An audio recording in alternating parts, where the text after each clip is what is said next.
الإعلامية بسمة وهبة من الإعلاميات اللي بتهتم بشكلها قدام الكاميرا وبتحب تلبس فساتين غالية وتعمل عمليات تجميل بالشيء الفلاني. بس يا ترى إيه مصدر ثروة بسمة وهبة؟ وإيه أغلى فستان لبسته وآثار الجدل حواليها؟ ده اللي هنعرفه مع بعض في الفيديو ده.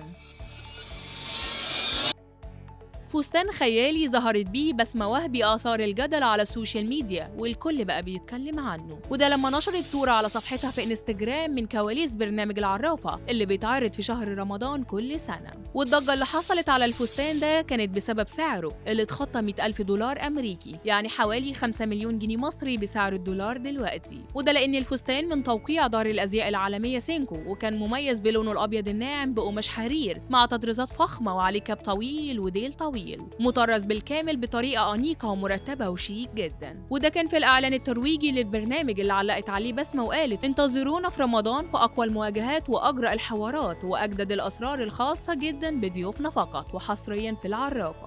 مش بس كده، بسمة ظهرت كمان بفستان أبيض قصير شاركته مع جمهورها على صفحتها في السوشيال ميديا، اعتمدت فيه على طريقة قصة شعرها اللي كان نازل على كتفها بشكل كله أنوثة وجمال. سعر فستان بسمة وهبة اللي وصل ل 5 مليون جنيه أثار الجدل حوالين مصدر ثروتها، ومنين جابت الفلوس اللي خلتها تشتري فستان بالرقم ده، لدرجة إن بسمة خرجت بنفسها وقالت إن جزء كبير من مصدر ثروتها هو زواجها من رجل الأعمال السعودي أسامة السيد، اللي بعد ما خلفت منه ولدين هم عبد الرحمن وعبد العزيز قررت إنها تخلع الحجاب، وده السبب اللي وصلهم للانفصال سوا. وده قبل ما تتجوز بعد كده البرلماني الشهير واللي انفصلت عنه بعد كده بسبب خلافتها مع أولادها الشباب. لكن بعد فترة بسمة وهبة وعلاء عابد رجعوا لبعض تاني علشان يربوا بنتهم الوحيدة، وفي كل جوازة من دول كانت للإعلامية الشهيرة نصيب من ثروة جوزها، سواء اللي كملت معاه أو اللي تحول لطليقها. وفي الحقيقة إن بسمة مش بتعتمد بشكل أساسي على ثروة جوزها، لأنها جنب شغلها في الإعلام هي عندها كمان بزنس خاص بيها، وده عبارة عن مجموعة كافيهات أشهرهم كافيه بلكونة اللي في منطقة المهندسين واللي بتمتلكه الإعلامية الشهيرة، وتم افتتاحه في يونيو 2010. وحضر حفل الافتتاح عدد كبير من النجوم والمشاهير، أبرزهم الإعلاميين خيري رمضان وتامر أمين واللبنانية إلين خلف والفنانة مي كساب والمخرجة بتول عرفة وكمان كابتن خالد بيبو وعصام الحضري وغيرهم كتير. ده غير إن المسيرة الإعلامية لبسمة وهبة كانت مليانة بالمحطات اللي بالطبع كان ليها عائد مادي محترم بتحصل عليه بسمة، خصوصا إنها اشتغلت في بداية حياتها مذيعة البرنامج قبل أن تكون مسؤولا على قناة اقرأ الفضائية، وكان وقتها يعتبر من أشهر البرامج الدينية اللي بيتابعوا بيوت وأسر كتير. ده غير برنامج شيخ الحارة اللي اتعرض على كذا موسم رمضاني، وكمان برنامج العرافة وبرنامج أنا والعسل وغيره كتير من البرامج اللي قدمتها الإعلامية بسمة وهبة. في النهاية يا ترى إيه رأيكم في لبس بسمة وهبة؟